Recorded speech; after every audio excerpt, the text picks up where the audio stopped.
brothers and sisters. Buongiorno, good day.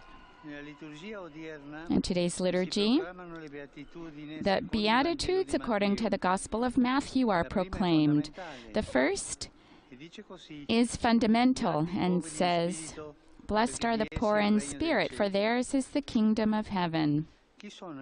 Who are the poor in spirit? They are the ones who know they cannot rely on themselves, that they are not self-sufficient, and they live as beggars before God. They feel their need for Him and recognize every good that comes from Him as a gift, as a grace. Those who are poor in spirit treasure what they receive because they desire that no gift should go to waste. Today, I would like to pause on this typical aspect of the poor in spirit, not to waste. The poor in spirit try not to waste anything. Jesus shows us the importance of not wasting. For example, after the multiplication of the loaves and the fish, when He asks that the leftover food be gathered so that nothing would be wasted. Not wasting allows us to appreciate the value of ourselves, of people, and of things. Unfortunately, however, there is a principle that is often disregarded, above all in more affluent societies, where the throwaway culture is predominant. Both of these are bestial. So I'd like to propose to you 3 challenges against the throwaway mentality. The first challenge, not to waste the gift that we are. Each one of us is a good, independent of the gifts we have. Every woman, every man is rich, not only in talents, but in dignity. He or she is loved by God, is valuable. Jesus reminds us that we are blessed not for what we have, but for who we are.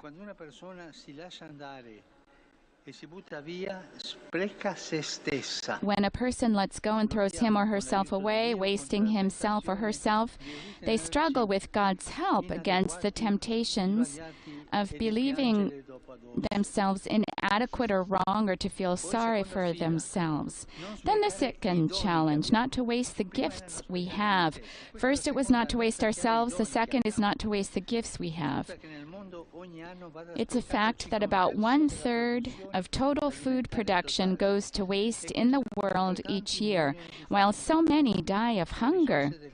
Nature's resources cannot be used this way. Gifts should be taken care of and shared in such a way that no one lack what is necessary. Rather than waste what we have, let us disseminate an ecology of justice and charity. And lastly, the third challenge, not to waste people. Not throw away ourselves, not waste what we have, and not to waste other people. The third, live poverty of spirit. Do I know how to make room for God? Do I believe that He is my good, my true and great wealth? Do I believe that He loves me, or do I throw myself away in sadness, forgetting that I am a gift? And then, am I careful not to waste? Am I responsible about how I use things in the use of goods? Am I willing to share things with others? Or am I selfish? Lastly, do I consider the weakest as precious gifts, whom God asks me to care for? Do I remember the poor, those who are deprived of what is necessary? May Mary, those who are deprived of what is necessary. May Mary, the woman of the Beatitudes, help us witness the joy that life is a gift, and the beauty of making a gift of ourselves.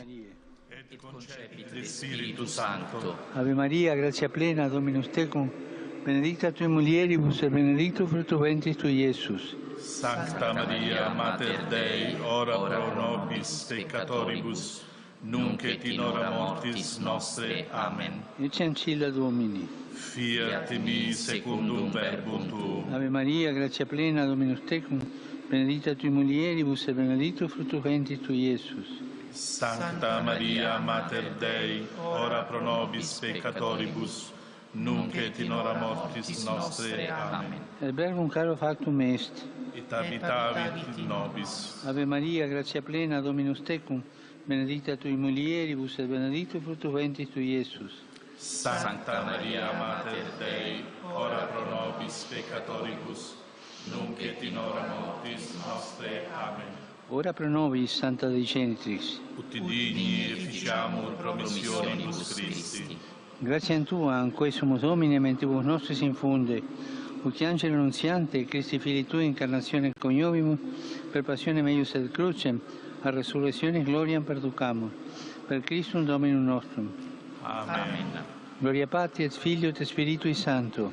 Sicut erat in principio et nunc et semper, et in saecula saeculorum. Amen. Gloria Patri et Filio et Spiritui Sancto. Sicut erat in principio et nunc et semper, et in saecula saeculorum. Amen. Gloria Patri et Filio et Spiritui Sancto. Sicut erat in principio et nunc et semper, et in saecula saeculorum. Amen. Pro fidelibus defuntis, requiem aeternam dona eis Domine. Et lux perpetua luce Deis. Requiescant in pace. Amen. Sit nomen Domini benedictum. Ex hoc nunc et usque in saeculum. Aiutorium nostrum in nomine Domini. Qui fecit caelum et terram. Benedicat vos, omnipotens Deus, Pater, Filius et Spiritus Sanctus. Amen. Amen.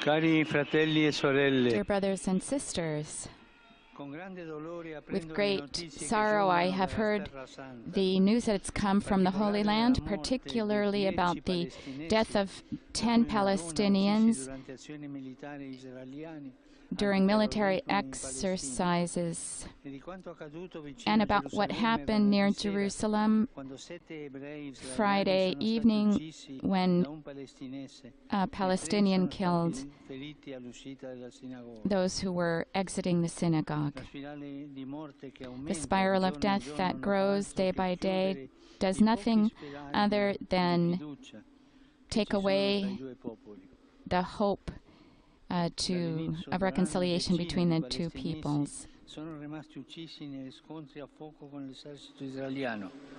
And he's referring to another. I appeal to both governments and to the international community so that without haste, other ways might be taken to dialogue, sincere dialogue for peace. Let's pray for this, brothers and sisters. I renew my appeal for the humanitarian situation in the Lakin corridor in the South Caucasus.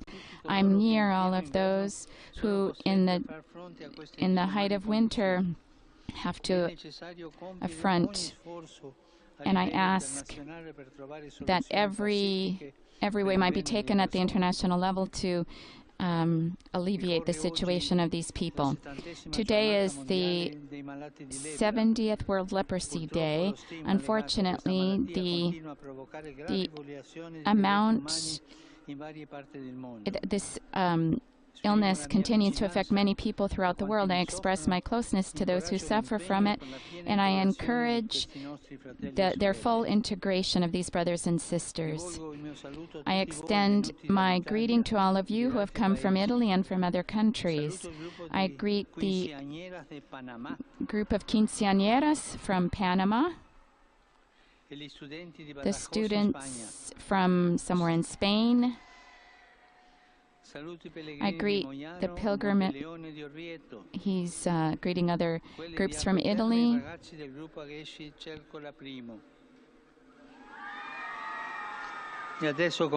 And now, with great affection, I greet the boys and girls from Catholic Action from the Diocese of Rome. You've come in the Caravan of Peace. I thank you for this initiative, which is so precious this year, because thinking of the war-torn Ukraine, our prayer and our commitment for peace must be even more strong. Let's think of Ukraine and let's pray for the Ukrainian people who are so battered. Let's hear the message that these friends next to me will read. Dear Pope Francis, finally we've returned with our numerous caravan of peace. We've missed coming to you all together and crying out loud our desire for peace. This year, our desire for peace is even more strong. The war in Ukraine is making us very sad. We really feel this war because it's so close to us. But in reality, there are so many other wars that are far away that aren't spoken about. Our hope today is that our cry for peace might reach everyone. Dear Pope, we want to say what it means, what peace means to us. It's love, it's family, it's friendship, it's harmony. Peace is where there's a beautiful atmosphere, where everyone take part in the same team and there's true respect. In fact, this year, we're speaking about teamwork, and we've understood that we can't do anything alone and that we need to be friends with our companions and our trainers, even with our adversaries. And we're learning that in a team there can't be quarrels, but there needs to be the desire to play a game well together. And so we want to give a hand. Our teachers have taught us to become friends with those near and those far through the she's explaining a project and another one through the Caritas Catholic Charities of Rome, and every parish has brought an offer so that every child might be, they've all donated a ball so that children can play together. Thank you, Pope Francis, for everything, your commitment every day to bring peace throughout the world. You're like a trainer, a peace trainer, and we all want to go out on the field with you.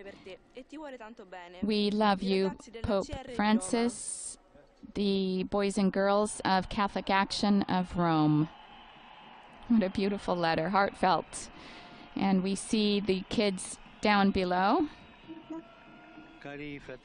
Dear brothers and sisters, the day after tomorrow I'll depart on an apostolic journey to the Democratic Republic of the Congo and to the Republic of South Sudan. I thank the civil authorities and the local bishops for their invitations and for the preparations they have made for these visits, and I greet with affection those beloved peoples who await me. For the Democratic Republic of Congo, especially in the east of the country, suffers from armed clashes and exploitation, while South Sudan, racked by years of war, can't wait for an end to the constant violence that forces many people to be displaced and to live in conditions of great hardship. In South Sudan, I will arrive together with the Archbishop of Canterbury and the moderator of the General Assembly of the Church of Scotland.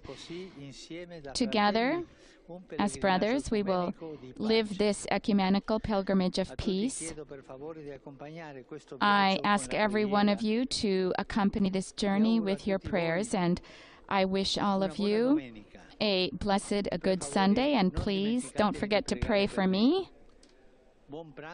Enjoy your lunch, and we'll see each other again. And he's asking the boy and girl next to him to greet everyone down below. And this now brings an end to the live broadcast of the recitation of the Noonday Angelus with Pope Francis here in St. Peter's Square on the 4th Sunday of Ordinary Time. Please visit the Vatican News web portal, Facebook, Instagram, Twitter, and YouTube accounts for coverage of today's Angelus and other Vatican and world news.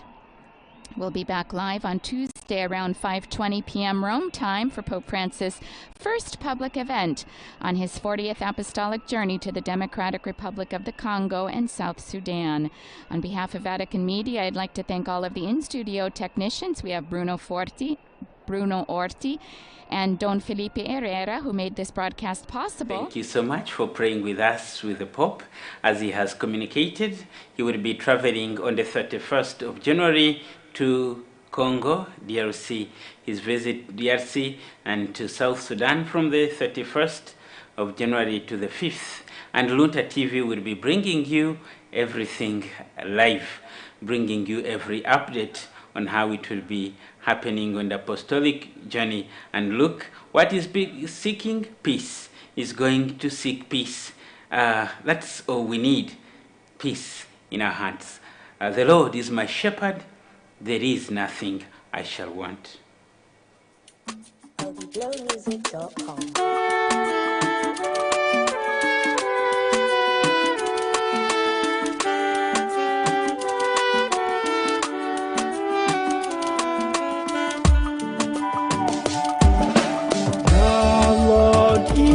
My shepherd, there is nothing I shall want. The Lord is my shepherd, there is nothing I shall want. The Lord is my shepherd, there's nothing I shall want. Fresh and green are the pastures where he gives me repose. Near restful waters he leads me. He revives my soul. The Lord is my shepherd. There is nothing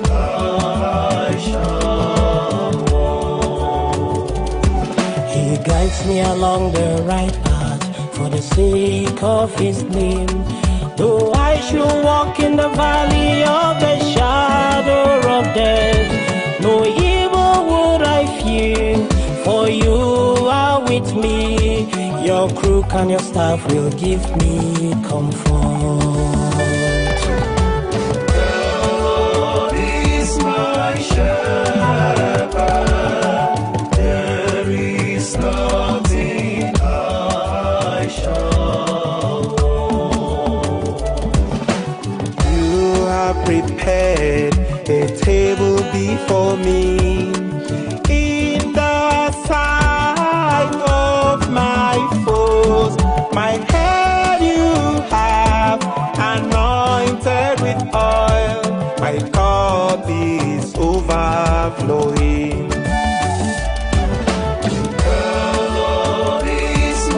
Sure.